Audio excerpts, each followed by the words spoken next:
बिहार के राज्यपाल का तबादला कर दिया गया है और नए राज्यपाल की नियुक्ति कर दी गई है। दरअसल बिहार में चल रही सियासत के दौरान एक बड़ा कदम है केंद्र सरकार के द्वारा उठाया गया है और नए राज्यपाल आरिफ मोहम्मद खान को बनाया गया है, जो केरल के मौजूदा गवर्नर थे, लेकिन राजेंद्र विश्वनाथ आर्लेकर को यहां से वापस भेज दिया गया है और वो अब केरल के गवर्नर होंगे। लेकिन बिहार के नए गवर्नर जो है आरिफ मोहम्मद खान को बनाया गया है। आरिफ मोहम्मद खान को आप लोग सलीके से जानते हैं, इसलिए कि कई सारे इश्यूज हैं और मुसलमानों के कई सारे ऐसे मामलात हैं जिसको लेकर के उन्होंने कई तरह की टिप्पणियां की थी और उस पर कई लोगों ने एतराज भी जताया था। लेकिन बिहार की राजनीति में जहां मुख्यमंत्री नीतीश कुमार के पलट जाने का अंदेशा और इसकी भविष्यवाणी लोग कर रहे हैं, ऐसे हालात में आखिरकार गवर्नर का तबादला होना, गवर्नर का आ जाना, आखिरकार संदेश क्या देना चाहते हैं ये केंद्र सरकार, या ये कि इस पूरे मामले पर किस तरह की निगाह बनी हुई है केंद्र सरकार की कि कहीं मुख्यमंत्री नीतीश कुमार फिर से एनडीए गठबंधन को चकमा देकर के इंडिया गठबंधन की तरफ तो नहीं चले जाएंगे। शायद इसलिए ऐसे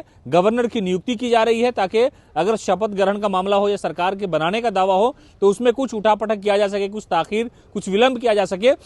लेकिन दरअसल मामला यह है कि विश्वनाथ आर्लेकर ने गोवा में गांधी जी को लेकर के जो बयान दिया था, जिस तरह से उन्होंने कहा था कि गांधी जी का बड़ा योगदान नहीं है भारत की आजादी में, यानी उनका जो सत्याग्रह है उसे उन्होंने फरामोश करने की बात कही थी, जिसके बाद से हो सकता है कि नीतीश कुमार की नाराजगी सामने आती, इसलिए कि नीतीश कुमार इन दिनों महिलाओं से संवाद कर रहे हैं और लोगों से मुलाकात कर रहे हैं। लेकिन इस दौरान जब बाबा साहब भीमराव अंबेडकर को लेकर के लोकसभा के अंदर अमित शाह का बयान आया, उसके बाद से लगातार विपक्ष की जो पार्टियां हैं वो अमित शाह को निशाना बना रही है, केंद्र सरकार पर निशाना साध रही है। तो मुख्यमंत्री नीतीश कुमार ने हमेशा से गांधी जी की, मौलाना आजाद की और बाबा साहब भीमराव अंबेडकर की बात की है। तो केंद्र सरकार इस कोशिश में लगी है कि शायद इस तरह की नाराजगी सामने ना आ जाए। इससे पहले जो है पटना विश्वविद्यालय को 100 करोड़ रुपया दिया गया और एनडीए के नेताओं ने मीटिंग की और कहा कि हम लोग सब लोग एकजुट और एक साथ रहने वाले हैं। लेकिन फिर रात होते होते विश्वनाथ आर्लेकर को बदल करके आरिफ मोहम्मद खान को यहां लाया गया। क्या इनकी सारी कोशिशें हैं इस तरह से कि भाई मुसलमानों का एक तरह से झुकाव इस तरफ हो जाए कि भाई हमारे राज्य का गवर्नर जो है वो मुसलमान है,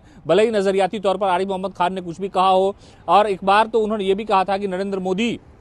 का नाम मुसलमान लेंगे, इतिहास में उन्हें याद करेंगे, इसलिए कि मुसलमानों के कई सारे मामले में रिफॉर्म लाने की वो कोशिश कर रहे थे। लेकिन आरिफ मोहम्मद खान का तबादला हुआ है, नए गवर्नर बिहार को जो मिले हैं। आरिफ मोहम्मद खान वो केरल के गवर्नर थे और विश्वनाथ आर्लेकर को यहां से हटा दिया गया है, इसलिए कि गांधी जी को लेकर के उन्होंने कई तरह के बयान जो दिए उस पर एक तरह से हंगामा था। विपक्ष ने लगातार, आरजेडी ने इस पूरे मामले को लेकर के हंगामा खड़ा किया था। कहा कि जिस देश में गांधी बसते हो, जिस सोच में गांधी बसते हो, उस गांधी के खिलाफ अगर किसी राज्य का राज्यपाल इस तरह की बात करेगा तो समझिए कि मंशा दिखाई पड़ता है कि राज्य सरकार या ये कि केंद्र सरकार या जिस पार्टी से वो आए हैं, गवर्नर बने हैं, उनकी सोच कैसी है। इसी नजरिए को लेकर के आरजेडी ने हमला किया था। लेकिन अब आरिफ मोहम्मद खान को बिहार का नया गवर्नर बनाया गया है। इसके कई सारे राजनीतिक संदेश भी हो सकते हैं।